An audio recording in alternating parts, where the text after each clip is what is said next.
그 아이성 전투에서 아이 사람 12,000명을 죽였습니다. 그리고 오늘 읽은 것처럼 아이성 왕을 잡아서 나무에 매달아 처형을 시키는, 그래서 오늘까지 그 아이성 폐허의 그 흔적하고 그 아이성 왕을 나무에 매달렸던 거기에 돌무더기를 쌓아놓은 그런 흔적들이 남아있답니다.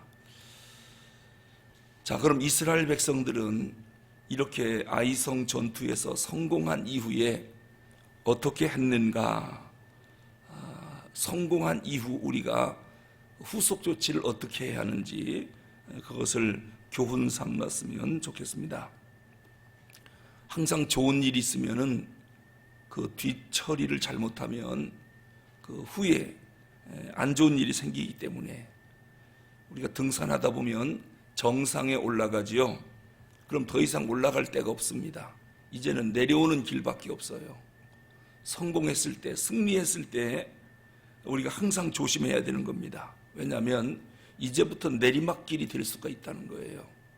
그럼 내리막길이 되지 않고 지속적인 성공, 지속적인 승리를 위해서 어떻게 해야 되는가? 그걸 오늘 본문이 우리에게 알려주고 있습니다. 호사다마라고 하는 사자성어가 있죠. 좋은 일 있으면 거기에 마가 끼인다. 마가 안 끼게 하려면 어떻게 해야 되느냐?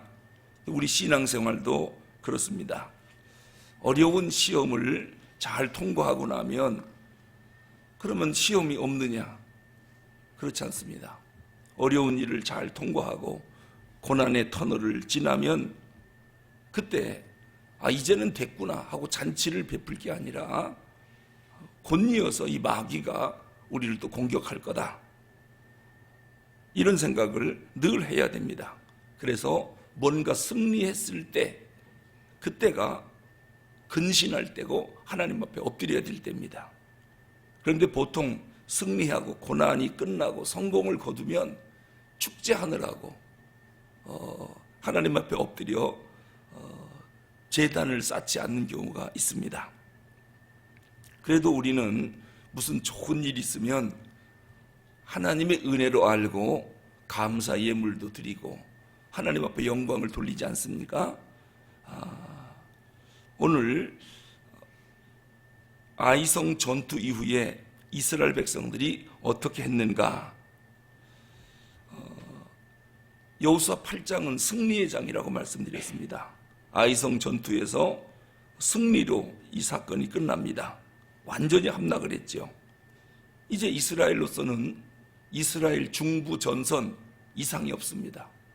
여리고성도 무너뜨렸고 또 아이성도 완전히 함락을 시켰고, 이제 군사들은 전쟁에서 승리하고 나면 그날 밤 잔치를 베풀어 줍니다. 돼지를 잡고 소를 잡고 진탕 취하게 하고 진탕 먹게 하고, 우리가 역사적으로 볼 때 승리에 취해서 실컷 먹고 마시고 잠드는 사이에 또 적이 일어나서 진멸시키는 경우를 우리가 보지 않습니까?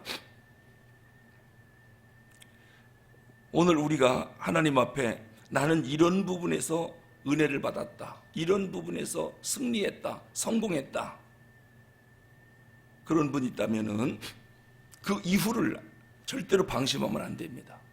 마귀는 생각보다 악합니다. 승리에 취해 있을 때 곧이어서 공격해 온다는 것. 이스라엘 백성들은 축제를 벌여야 할 시간입니다. 그런데 그 시간에 뭐 하느냐면 우리를 승리로 인도해 주신 하나님 앞에 감사의 제단을 쌓습니다. 자, 우리 30절 한번 읽어보겠습니다. 30절 시작. 그때에 여호수아가 이스라엘의 하나님 여호와를 한 제단을 쌓았으니, 그때는 어느 때냐면 승리에 취해서 지금 그날 밤 잔치하고 실컷 먹고 마시고 취해야 할 그 밤입니다. 여호수아가 하나님 여호와를 위하여 에발산에 한 제단을 쌓았다.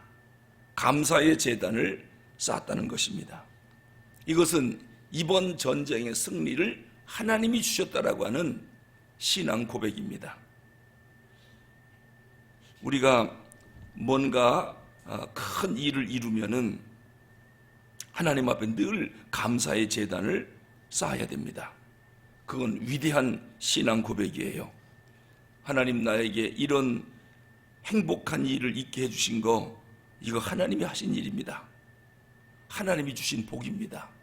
이 예배를 하나님 앞에 꼭 드려야 됩니다. 우리가 어렵게 집을 하나 구하면 그 집에서 그 감사 예배를 먼저 하나님 앞에 드리지 않습니까? 하나님이 이렇게 좋은 장막을 주셔서 감사합니다. 그날 밤 이제 드디어 우리가 좋은 집을 얻었으니 정말 내가 그동안 수고했다. 당신이 정말 수고했다. 그래서 오늘 밤은 좀 잔치도 베풀고 식구들끼리 한번 즐겁게 이 밤을 보내보자. 그 이전에 하나님 은혜가 감사합니다. 뭐든지 그렇습니다. 자, 아이가 좋은 대학에 합격을 했다. 너 수고했다. 참 그동안 고생한 보람이 있다. 요 말 하기 전에 하나님의 은혜다. 하나님이 내 길을 여셨구나. 하나님이 너를 축복했구나. 먼저 하나님 앞에 감사 예배를 드리자. 이게 얼마나 위대한 신앙 고백인지 몰라요. 매 순간순간마다 이런 신앙 고백을 하지 않으면 사탄이 순간순간 우리에게 그런 생각을 집어넣어요. 네가 열심히 하더니 보아라 성공하지 않느냐. 네가 참 똑똑하다. 이런 생각을 자꾸 집어넣어요. 그래서 자기도 모르게 이 큰 업적을 이룬 거에 대한 성취감 때문에 교만해질 가능성이 있어요. 뭔가 성공한 뒤에 마음에 참 나는 대단한 사람이다. 이런 교만한 마음이 들면 이제 내리막길입니다. 승리의 정점에서 이제는 추락하기 시작하는 겁니다. 그래서 우리는 성공하는 매 순간순간마다 하나님을 잊으면 안 돼요. 하나님이 하신 일입니다 하고 하나님 앞에 번제와 화목제를 드리는 겁니다. 자, 우리 31절 읽어볼까요? 31절 시작. 이는 여호와의 종 모세가 이스라엘 자손에게 명령한 것과 모세의 율법책에 기록된 대로 쇠 연장으로 다듬지 아니한 새 돌로 제단이라. 무리가 여호와께 번제물과 화목제물을 그 위에 드렸으며. 여호수아가 참 잘하는 거예요. 이 승리를 주신 하나님 앞에 감사의 아주 그 축제를 열기 전에 하나님 앞에 먼저 번제물과 화목제물을 드렸다고 그랬습니다. 희생의 피, 동물을 죽여서 희생제물로 드리는 겁니다. 이건 뭘 말하느냐면 내가 끝까지 피 흘리기까지 생명 바치면서 하나님 앞에 헌신하겠습니다. 이러한 은혜를 주신 하나님 앞에 내가 끝까지 피 흘리며 헌신하겠습니다. 이게 헌신의 표현이 번제입니다. 동물의 피로 하나님 앞에 제사를 드리는 겁니다. 이처럼 우리도 하나님이 나에게 은혜를 베푸실 때 하나님 감사합니다. 이렇게 나에게 은혜를 주시니 이제 내가 생명 바쳐 남은 생에 하나님 앞에 헌신하겠습니다. 이런 예배를 드리라는 거예요. 이것이 번제입니다. 특히 번제는 짐승을 완전히 불태워 드리는 것을 의미하죠. 이 말은 뭐냐면 내 생애 전체를 하나님께 드리겠습니다. 왜요? 이렇게 승리를 주시고 인생의 정점에 오르게 하신 하나님께 너무너무 감사하다. 이 감사한 마음. 그리고 화목제는 뭡니까? 이제 하나님과 나 사이에 막혀있는 죄의 담, 이거를 허물고 하나님과 화목하고 더 나아가서 백성들과 화목한 삶을 살겠습니다. 이게 화목제입니다. 번제를 드립니다. 내 생명 다하는 날까지 은혜를 주신 하나님 앞에 희생의 헌신을 하겠습니다. 그리고 죄 문제를 해결해서 하나님과 화목하고 이웃 백성들과도 화목하게 지내겠습니다. 이런 제사를 하나님 앞에 드렸다는 것이지요. 특히 여호수아와 항상 함께 다니면서 전쟁을 치르면서 승리를 이루었던 갈렙이라고 하는 사람이 있습니다. 젊은 시절부터 여호수아 장군하고 함께 다니면서 이스라엘 전 사냐를 누볐던 위대한 장군입니다. 여호수아의 갈렙의 별명이 뭐냐면요, 여호와 하나님을 온전히 쫓은 자. 이게 갈렙의 별명입니다. 모세가 붙여준 거예요. 여호와 하나님을 온전히 쫓은 자. 그런데 오늘 여호수아 장군이 또 갈렙을 향해서 그 별명을 붙여줍니다. 여호와 하나님을 온전히 쫓은 자. 갈렙은 나이 50에도 인생의 절정을 이뤘고요, 60에도 인생의 절정을 이뤘습니다. 그럼 나이 85세면 이제는 인생 하향곡선이죠. 모든 거 다 은퇴하고 다 내려놓고 이제는 죽음을 준비하는 그런 나이입니다. 그런데 갈렙이 85세가 됐는데도 인생의 절정을 이루고 있어요. 50대도 60대도 85세도. 20, 30대 장군들, 펄펄 끓는 장군들도 헤브론 산지 점령하기는 어렵거든요. 거기는 이스라엘 경내에서 가장 거대한 아낙 자손들이 철기 무기로 헤브론을 지키고 있었습니다. 그래서 이스라엘 전역을 점령하고 정복했지만 마지막 헤브론 땅이 남은 거예요. 저긴 아주 고산지대 바위들로 이루어진 요새예요. 저거 점령하기가 너무 어려워요. 그래서 마지막 하나 남겨놨는데 어느 지파가 가서 저 헤브론 땅을 점령할까? 서로가 자원하지 않습니다. 죽음을 의미하니까요. 그때 백발을 휘날리던 갈렙, 85세의 갈렙이 저 산지를 내게 주소서. 얼마나 멋집니까? 하나님 나라에서는요, 노인이라고 하는 말이 해당되지 않아요. 우리 모두가 하나님 앞에서 영원한 청년이죠. 인생의 정점에서 내려오질 않는 겁니다. 그게 갈렙입니다. 근데 보통 사람들은 인생의 정점에서 다 내려옵니다. 왜? 난 이미 나이가 들었으니까, 나이가 85세니까. 근데 어떻게 해서 이 갈렙은 인생의 정점에서 내려오지 않고 85세인데도 누구도 점령하지 못하는 헤브론 땅을 앞장서서 점령했을까? 갈렙은 하나님을 온전히 쫓는 신앙을 갖고 있는 자였습니다. 그러니까 갈렙 앞에는 거침이 없고 두려움이 없는 겁니다. 그래서 하나님이 인생의 정점에 계속 놔두는 겁니다. 마지막까지 갈렙을 통해서 가나안 정복 전쟁을 완성시킵니다. 오늘 우리도 하나님 앞에 그렇게 쓰임 받았으면 좋겠습니다.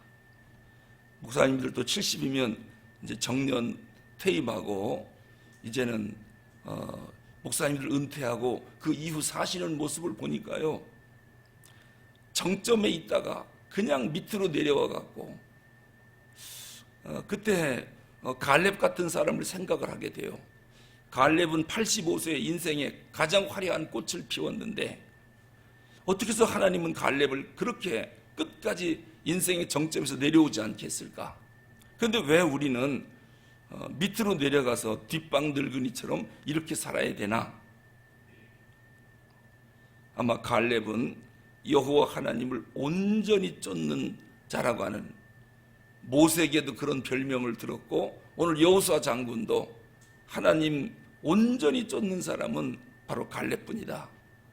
그런 평가를 받을 만큼 하나님을 좋아했던 사람입니다.